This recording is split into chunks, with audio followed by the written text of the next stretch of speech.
नमस्कार दोस्तों, स्वागत है आपका आपके अपने ही YouTube चैनल लक्ष्य क्लासेस पर। रोज की तरह आज भी हम सामान्य हिंदी के कुछ महत्वपूर्ण प्रश्नों पर चर्चा करेंगे। आप सभी लोग जल्दी से जल्दी जुड़ जाइए और सेशन को शेयर कर दीजिए। जल्दी से जल्दी सभी लोग जुड़ जाइए और सेशन को शेयर कर दीजिए। सभी लोगों में शेयर कर दीजिए ताकि सभी लोग जल्दी से आ जाएं। आपको पता है प्रश्न बहुत ही महत्वपूर्ण होते हैं एग्जाम की दृष्टि से, तो इसलिए जल्दी से शेयर करके आइए ताकि सभी लोग जुड़ जाएं और हम सेशन को स्टार्ट करें। फिर आप अपना काम करके आइए। इतने हम क्या करते हैं, विचार पढ़ लेते हैं। आप शेयर करके आइए जल्दी से, फटाफट जाके सबको शेयर करके आइए। आपका धर्म है शेयर करना, कोई आए ना आए वो उसकी मर्जी है, उसमें उसका घाटा, हमारा कुछ नहीं जाता। ठीक है, चलिए विचार पढ़ लेते हैं। न संघर्ष न तकलीफ तो क्या मजा है भाई जीने में। बड़े बड़े तूफान थम जाते हैं जब आग लगी हो सीने में। न संघर्ष है न तकलीफ है तो क्या मजा है जीने में, और बड़े बड़े तूफान थम जाते हैं जब आग लगी हो सीने में। बहुत ही अच्छी लाइन है। जिंदगी में संघर्ष होना बहुत जरूरी है।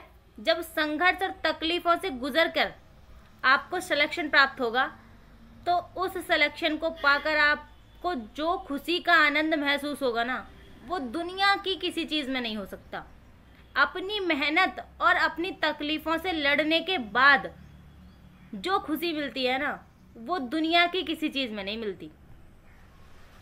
और जब आपने ये ठान लिया है अपने मन में कि आपको सिलेक्शन चाहिए, तो तूफान क्या और भी कुछ चीजें रुक जाएंगी, लेकिन आपको सिलेक्शन जरूर मिलेगा। लेकिन आपको ठान लेना होगा। ठीक है, अपने सीने में एक आग लगानी होगी कि सिलेक्शन चाहिए। ठीक है, घर में बैठ के या बिना पढ़े सिलेक्शन तो भाई मिल नहीं सकता। क्या करना होगा, आपको पढ़ना पड़ेगा उसके लिए, तब आपको जाके सिलेक्शन मिलेगा। ठीक है, इस आग को बुझने मत दो, लगाए रखो कि हमको सिलेक्शन चाहिए। ठीक है भाई, बिना मेहनत के कुछ भी नहीं मिलता। आज की दुनिया में तो बिल्कुल नहीं मिलता। पौवा पीने वाले भी पहले लाइन में लगते हैं, तब जाके उनको मिलता है। और तुम चाहते हो कि भाई जॉब मिल जाए बिना मेहनत किए, ऐसा भाई संभव नहीं है। क्या करना पड़ेगा आपको पढ़ना पड़ेगा। अब पढ़ने के लिए क्या करते हैं, हम जल्दी से अपने हिंदी के प्रश्नों पे चलते हैं और पढ़ते हैं।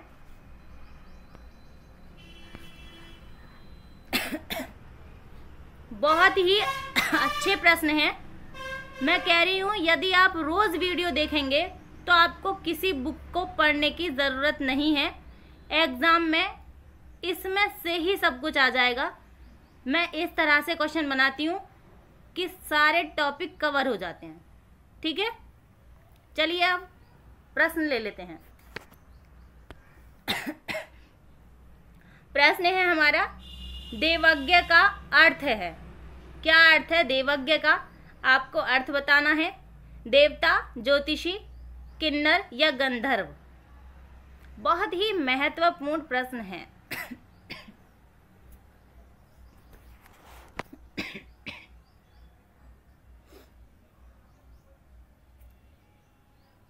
चलिए आंसर दीजिए जल्दी से, क्या होगा इसका आंसर। बी ऑप्शन हमारा बिल्कुल सही होगा, ज्योतिषी होगा। ठीक है, अब ये देख लेते हैं ज्योतिषी कैसे होगा। ठीक है, देव जो है इसका अर्थ क्या है, भाग्य। देव जो है इसका अर्थ होता है भाग्य, और अज्ञ का अर्थ होता है जानना। ठीक है, जानना होता है अज्ञ का अर्थ। तो इसका मतलब होगा, देवज्ञ का मतलब हो गया भाग्य को जानने वाला।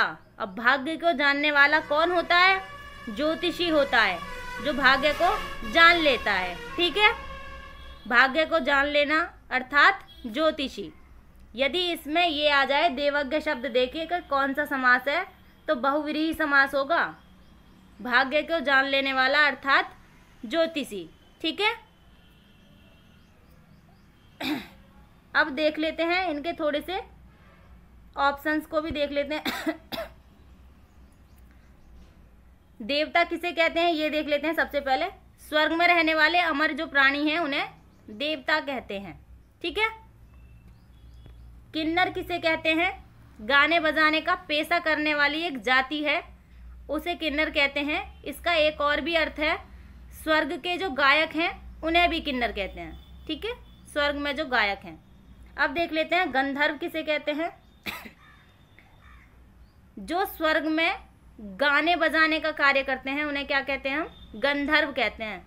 एक देवता टाइप होते हैं ये, और जो स्वर्ग में गाने बजाने का कार्य करते हैं उन्हें कहते हैं गंधर्व।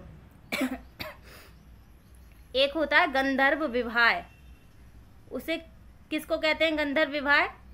आपसी सहमति से होने वाले विवाह को गंधर्व विवाह कहते हैं। ठीक है, गंधर्व नाम से मुझे याद आ गया इसलिए मैंने बता दिया है। चलो चलते हैं अगले प्रश्न पर। प्रश्न है हमारा, लेखक और इसकी कृति के युग में कौन सा युग्म गलत है? आपको ये बताना है। लेखक दिया हुआ है और उसके कृतियां दी हुई हैं और पूछा है कि किसकी गलत है। बोलगा से गंगा राहुल शंकरत्यान की है, सूरज का सातवां घोड़ा धर्मवीर भारती की है, आर्यों का आदि देश डॉक्टर संपूर्णानंद की है, दर्शन दीर्घ दर्शन रामचंद्र शुक्ल की है। कौन सा ऐसा ऑप्शन है जो गलत है? आपको ये बताना है।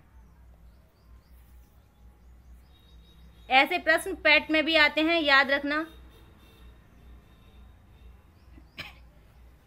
चलिए आंसर ले लेते हैं। आंसर क्या होगा?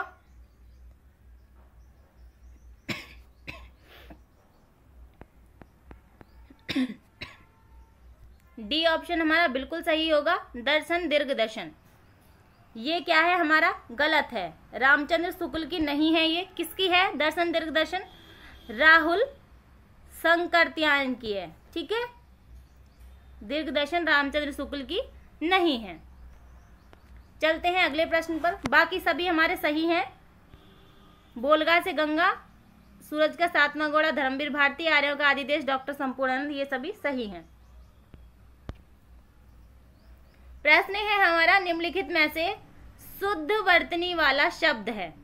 आपको ये बताना है शुद्ध वर्तनी किसकी है। आशीर्वाद शब्द लिखा हुआ है और ये बताना है कौन सा ऑप्शन ऐसा है जो सही है। आशीर्वाद की दृष्टि से शुद्ध कैसे लिखा जाता है, ये तो बहुत ही महत्वपूर्ण प्रश्न है।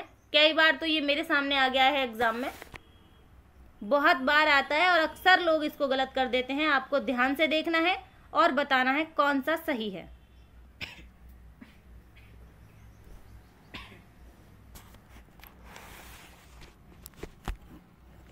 चलिए आंसर ले लेते हैं। ए ऑप्शन हमारा बिल्कुल सही है। आशीर्वाद इस तरह से लिखा जाता है, आप देख लो एक बार ध्यान से। ये पेपर में बहुत आता है, बहुत ज़्यादा महत्वपूर्ण है ये। ए ऑप्शन सही है। चलिए चलते हैं अगले प्रश्न पर।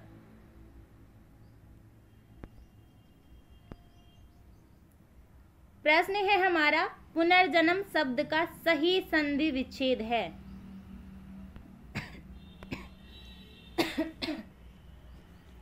पुनर्जन्म शब्द लिखा हुआ है और पूछा है इसका सही संधि विच्छेद क्या है।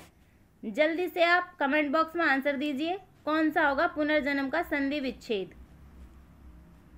पुनः प्लस जन्म, पुनर् प्लस जन्म, पुनः प्लस जन्म, पुनः प्लस आजन्म, कौन सा होगा? जल्दी से कमेंट बॉक्स में आंसर दीजिए। ये भी महत्वपूर्ण प्रश्न है, आपको ये भी बताना है पुनर्जन्म में कौन सी संधि है। जरूरी नहीं है वहां संधि विच्छेद ही पूछे, ये भी पूछ सकता है कि इसमें कौन सी संधि है। दोनों आंसर जल्दी से दीजिए।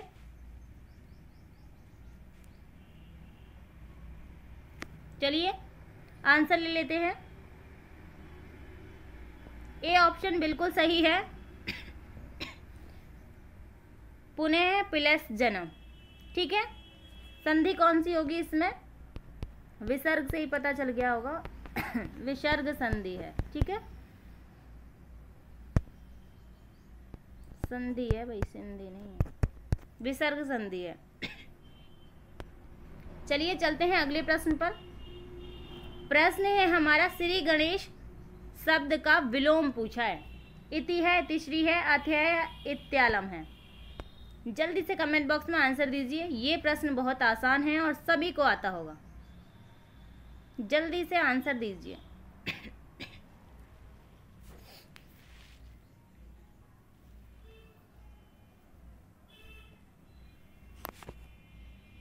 चलिए आंसर ले लेते हैं। गणेश का मतलब क्या होता है? श्री गणेश का पहले ये देख लेते हैं। श्री गणेश का मतलब होता है किसी कार्य को शुरू करना या प्रारंभ करना, ठीक है। तो इसका विलोम होगा बी, इतिश्री। इतिश्री का मतलब क्या होता है? समाप्त करना, पूरा करना या खत्म करना, ठीक है। चलिए चलते हैं अगले प्रश्न पर।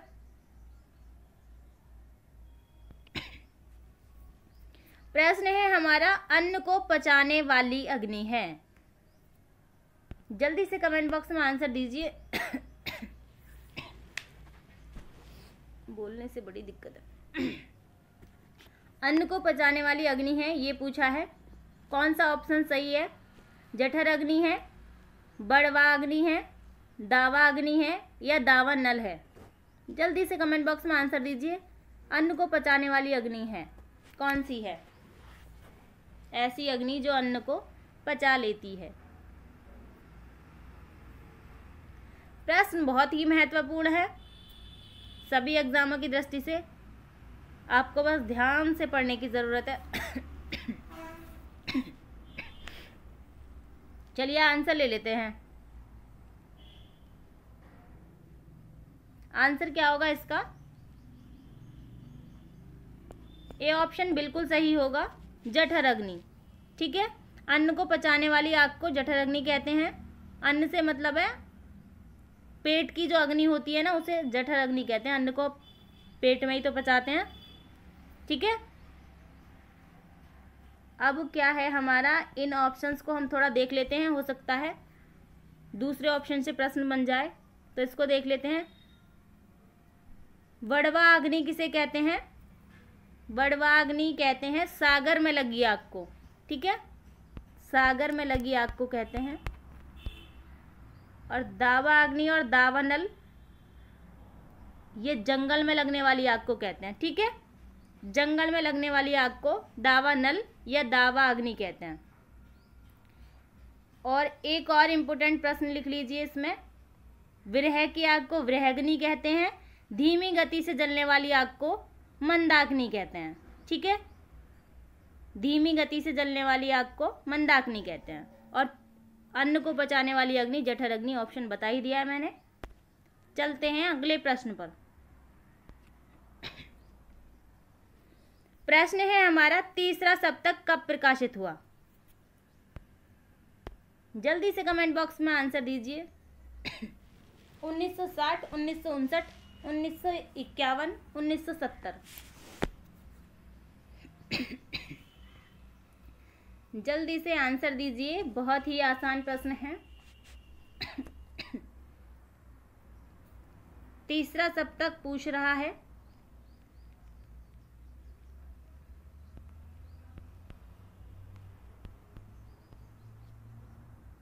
पहला है हमारा 43, दूसरा है 51, तीसरा है 59 और चौथा है 79, ठीक है। तो तीसरा कौन सा है हमारा?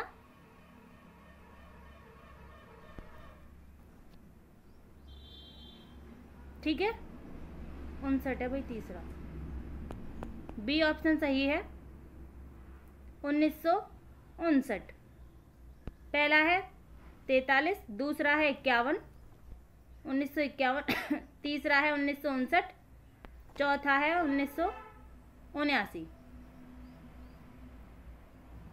चलिए चलते हैं अगले प्रश्न पर।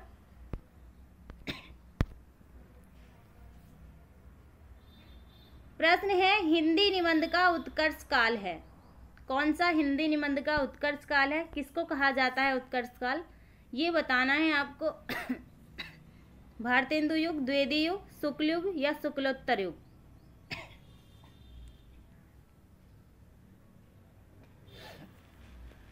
जल्दी से आंसर दीजिए।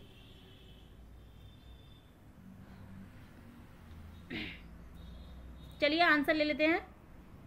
हिंदी निबंध का उत्कर्ष काल किसको कहते हैं? सी ऑप्शन बिल्कुल सही है, शुक्ल युग को कहते हैं। इसे क्यों कहा जाता है हिंदी निबंध का उत्कर्ष काल?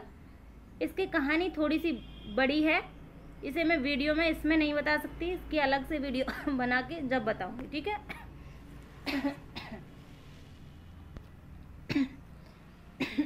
आज तो खांसी भाई ज्यादा है। प्रश्न है हमारा, यमलोक की यात्रा निबंध के लेखक? बालमुकुंद गुप्त, राधाचरण गोस्वामी, प्रताप नारायण मिश्र, बद्री नारायण चौधरी, प्रेमधन। यमलोक की यात्रा निबंध के लेखक।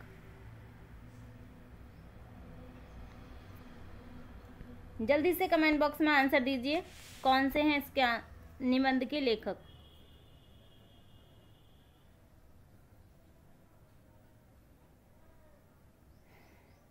चलिए आंसर ले लेते हैं।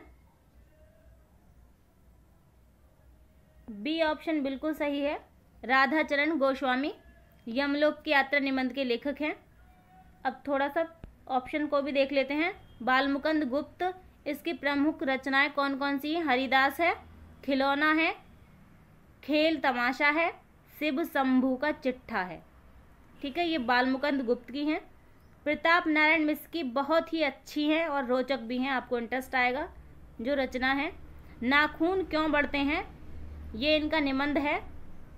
दांत, पेट, भौं, मूछ, इन्होंने शारीरिक अंगों पर अपने निबंध लिखे हैं। किसने? प्रताप नारायण मिश्र ने। ठीक है, निबंध हैं ये इनके। नाखून क्यों बढ़ते हैं, दांत, पेट, भौं या मूछ। बद्री नारायण चौधरी प्रेमधन, इनकी रचना देख लेते हैं। भारत सौभाग्य, वर्षा बिंदु, अलौकिक लीला। ठीक है, ये इनकी रचनाएं हैं। चलिए चलते हैं अगले प्रश्न पर। ये प्रश्न पूछ लेगा एग्जाम में, तो आपको बता देना है कि शारीरिक अंगों पे रचना किसने की है? प्रताप नारायण मिश्र ने। ठीक है, चलते हैं अगले प्रश्न पर। प्रश्न है हमारा, व्यंजन और स्वर के संयुक्त रूप को क्या कहते हैं? वर्ण कहते हैं, ध्वनि कहते हैं, अक्षर कहते हैं या वाक्य कहते हैं? जल्दी से कमेंट बॉक्स में आंसर दीजिए।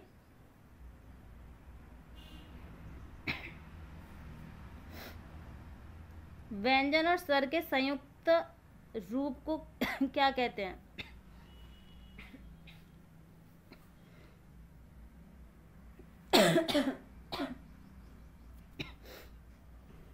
चलिए आंसर ले लेते हैं। आंसर क्या होगा इसका? सी ऑप्शन हमारा बिल्कुल सही होगा, अक्षर। व्यंजन और स्वर के संयुक्त रूप को क्या कहते हैं? अक्षर कहते हैं। अब ये देख लेते हैं, यदि इसको अक्षर कहते हैं तो वर्ण किसको कहते हैं? ध्वनियों के वे मौलिक और सूक्ष्मतम रूप जिन्हें और विभाजित नहीं किया जा सकता, उसे क्या कहते हैं? वर्ण कहते हैं।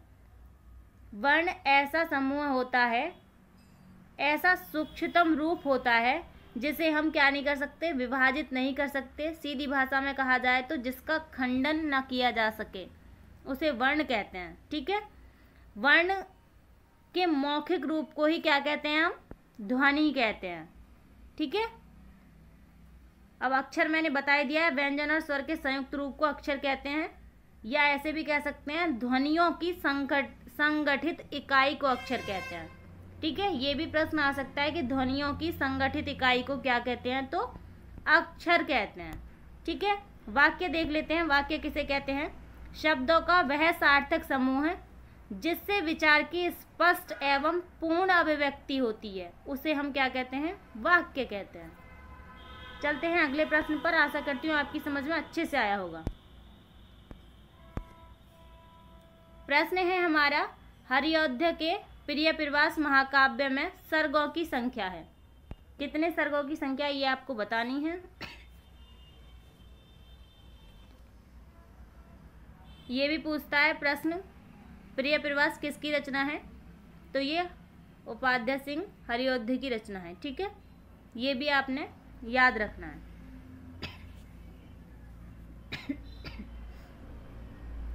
चलिए आंसर ले लेते हैं। ये प्रश्न एग्जाम में बहुत ही बार पूछा गया है। सर्गों की संख्या कितनी होती है? 17 होती है। प्रश्न ये भी पूछ लेता है प्रथम सर्ग में किस चीज का वर्णन है? तो प्रथम सर्ग में क्या है? संध्या वर्णन है। ठीक है, संध्या वर्णन है प्रथम सर्ग में। सारे सर्ग तो ये वीडियो छोटी होती है, इसमें नहीं बताए जा सकते। मैं प्रथम और 17वां सर्ग बता देती हूँ। 17वें सर्ग में प्रेम है। 17वें सर्ग में उन्होंने कहा है कि विश्व प्रेम व्यक्तिगत प्रेम से ऊपर है। ठीक है, चलते हैं अगले प्रश्न पर। प्रश्न है हमारा शुद्ध वाक्य पहचानिए। आपको शुद्ध वाक्य देखना है कौन सा है। मैं तुमको देखा, राम ने लिखा चुका, मोहन ने रोटी खाई, गोपाल मुझे 2 कलम दिए। जल्दी से आपको बताना है कमेंट बॉक्स में आंसर कौन सा इसमें सही है ऑप्शन। शुद्ध वाक्य कौन सा है ये आपको बताना है, मुझे नहीं पता है भाई।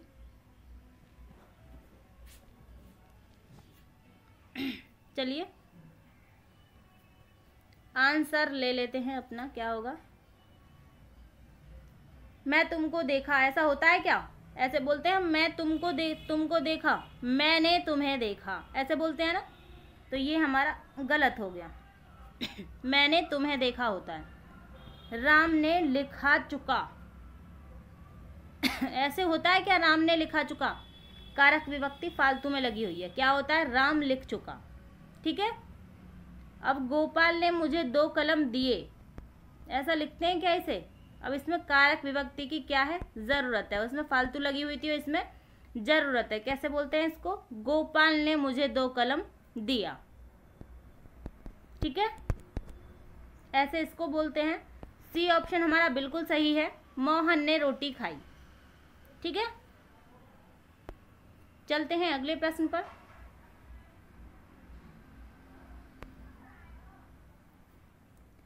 आग का पर्यायवाची शब्द नहीं है। प्रश्न है हमारा आग का पर्यायवाची शब्द नहीं है पूछा है। अनल, पावक, व्योम, कृशाणु, कौन सा है ये आपको बताना है।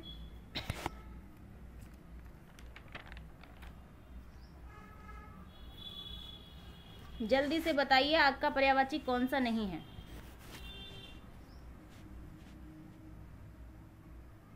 चलिए पहले आग के सभी पर्यायवाची देख लेते हैं, शायद उससे हमें पता चल जाए कि आग का कौन सा नहीं है इसमें। पावक होता है आग का, अनल होता है, कृशाणु होता है, दहन होता है, धूमकेतु होता है और वायु सखा होता है। कौन कौन से शब्द हमारे ऐसे हैं जो आ गए? अनल भी आ गया, कृशाणु भी आ गया, पावक भी आ गया, व्योम नहीं आया। आखिर व्योम है किसका? आकाश का पर्यायवाची है भाई। ये किसका है? आकाश का पर्यायवाची है। ठीक है, व्योम आकाश का पर्यायवाची है, आग का नहीं है। सी ऑप्शन हमारा सही होगा क्योंकि हमसे नहीं पूछा था। चलते हैं अगले प्रश्न पर।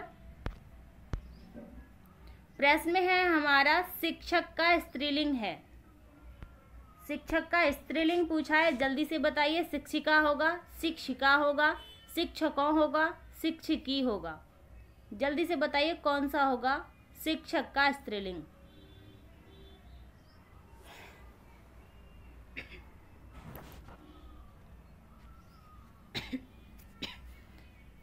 ये भी बताइए शिक्षक का बहुवचन क्या होगा। चलिए आंसर ले लेते हैं। शिक्षक का मतलब होता है अध्यापक। ठीक है, बी ऑप्शन हमारा बिल्कुल सही है। शिक्षक का स्त्रीलिंग होगा शिक्षिका। ठीक है, शिक्षिका का मतलब हो गया अध्यापिका। ठीक है। अब हमें ये बताना है, दूसरा प्रश्न मैंने पूछा था शिक्षक का बहुवचन। ठीक है, जल्दी से बताइए कमेंट बॉक्स में शिक्षक का बहुवचन क्या होता है। चलिए आंसर ले लेते हैं। शिक्षक का जो बहुवचन होता है वो शिक्षक ही होता है, लेकिन यदि हमें कभी बहुवचन में प्रयोग करने की ज़रूरत पड़े तो हम क्या बोलते हैं, सभी आदरणीय शिक्षकगण। ठीक है, वैसे बहुवचन होता नहीं है इसका, शिक्षक का शिक्षक ही होता है, लेकिन शिक्षक गण लगा देते हैं यदि हमें बहुवचन में प्रयोग करना हो तो। ठीक है, चलते हैं अगले प्रश्न पर। काला अक्षर भैंस बराबर लोकोक्ति का क्या अर्थ है, ये हमें बताना है। अक्षर एवं भैंस दोनों का रंग काला होता है। अनपढ़ भैंस को पढ़ाना, भैंस के ऊपर अक्षर लिखना, ये तो सभी को पता होगा। जल्दी से कमेंट बॉक्स में आंसर दीजिए।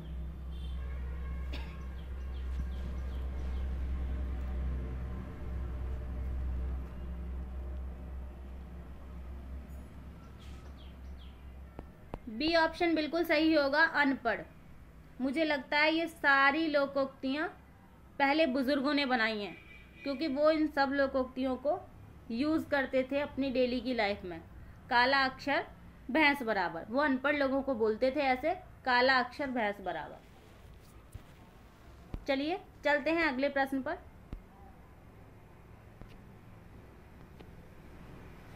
निम्न में से कौन सा शब्द बहुवचन है, आपको बताना है कौन सा बहुवचन है। शक्ति, ओट, नारी या पंक्ति।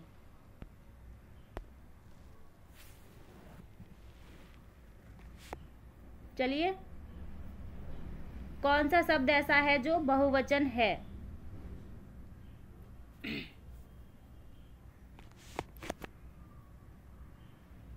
जल्दी से बताइए आंसर।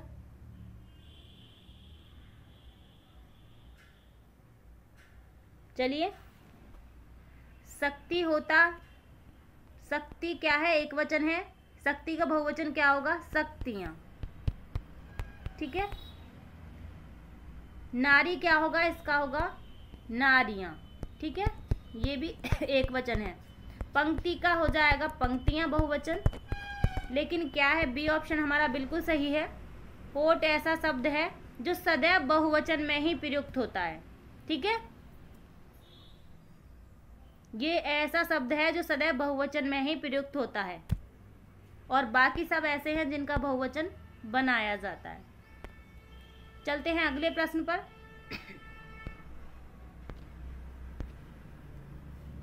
प्रश्न है हमारा, मोइना अच्छी किंतु जिद्दी लड़की है। यह वाक्य है, कैसा वाक्य है ये आपको बताना है। मोइना अच्छी किंतु जिद्दी लड़की है।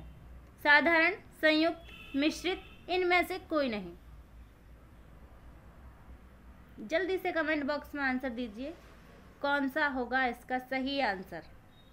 भाई सेशन को शेयर भी कर दीजिए। इतने महत्वपूर्ण प्रश्न लेके आती हूँ, इतनी मेहनत करती हूँ, आप लोग कुछ नहीं करते, कुछ भी नहीं करते, जरा सी मेहनत भी नहीं करते।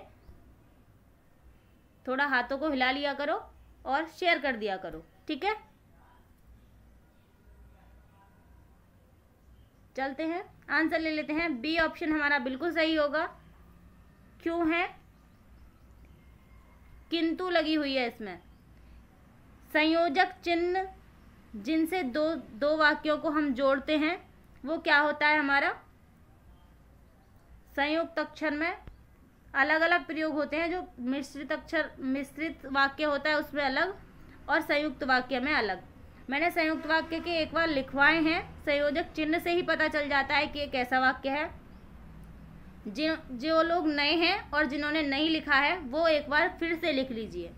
संयोजक चिन्ह कौन कौन से होते हैं जो संयुक्त वाक्य में प्रयोग होते हैं। और होता है, अथवा होता है, एवं होता है, परंतु होता है, इसलिए होता है, तथा होता है, किंतु होता है, नहीं तो, फिर, तो आदि। ये सभी शब्द ऐसे हैं जो संयुक्त वाक्य में प्रयोग होते हैं। ठीक है, ये योजक चिन्ह आप नोट कर लीजिए और इनको देख लीजिए एक दो बार, तो आपको पता चल जाएगा देखते ही कि ये कैसा वाक्य है। ठीक है, मोइना जिद्दी लड़की है, ये होता तो ये साधारण होता, लेकिन मोइना अच्छी किंतु जिद्दी लड़की है, तो ये संयुक्त वाक्य हो गया। एक संयोजक चिन्ह से ही वाक्य बदल जाता है।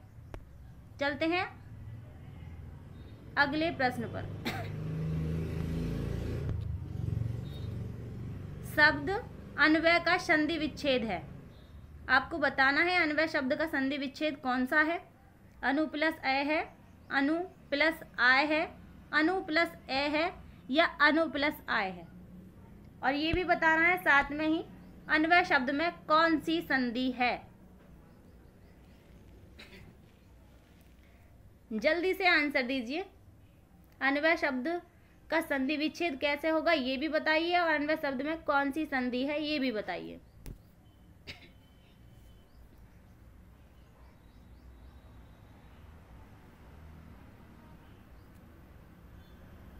चलिए आंसर ले लेते हैं, क्या होगा।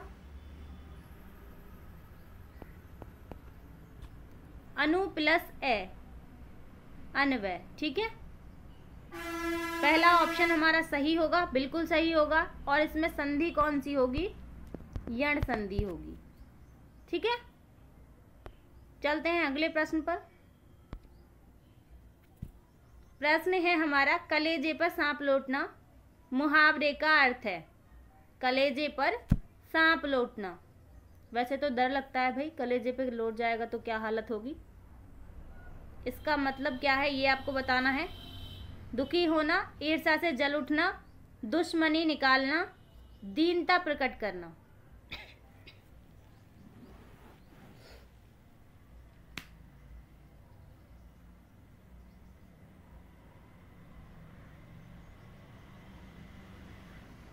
चलिए जल्दी से आंसर दीजिए। तो बहुत ही अच्छा प्रश्न है, सभी को पता होगा, कभी ना कभी सबके कलेजे पे सांप लौटे भी होंगे। मुझे पता है सबके कलेजे पे सांप लौटते हैं कभी ना कभी। चलिए आंसर ले लेते हैं। बी ऑप्शन बिल्कुल सही होगा, ईर्ष्या से जल उठना। जब दो लोगों में एक दूसरे से जलन पैदा होती है, ईर्ष्या से किसी से हम जलते हैं, तो उसे कहते हैं कलेजे पे सांप लौटना। ठीक है, आशा करती हूँ आपके समझ में आ गया होगा। क्यों ना आए, आपके कलेजे पे भी तो लिपटते रहते हैं सांप। चलिए चलते हैं अगले प्रश्न पर। प्रश्न है हमारा राष्ट्रीय कवि की उपाधि से विभूषित है। सुमित्रा नंदन पंत, जयशंकर प्रसाद, मैथिली शरण गुप्त, अयोध्या सिंह उपाध्याय, हरिओद्ध। जल्दी से कमेंट बॉक्स में आंसर दीजिए। आज के सेशन का लास्ट प्रश्न है और बहुत ही महत्वपूर्ण प्रश्न है, एग्जाम में बहुत बार पूछा गया प्रश्न है। सेशन को शेयर कर दीजिए जल्दी से और लाइक भी कर दीजिए। जिन लोगों ने लाइक नहीं किया है भाई हाथ चला लीजिए, एक टच करने मात्र से लाइक होता है। चलिए राष्ट्रीय कवि की उपाधि से किसे विभूषित किया गया है, और प्रश्न ये भी पूछ लेता है कि किसने किया था राष्ट्रपति की उपाधि से विभूषित।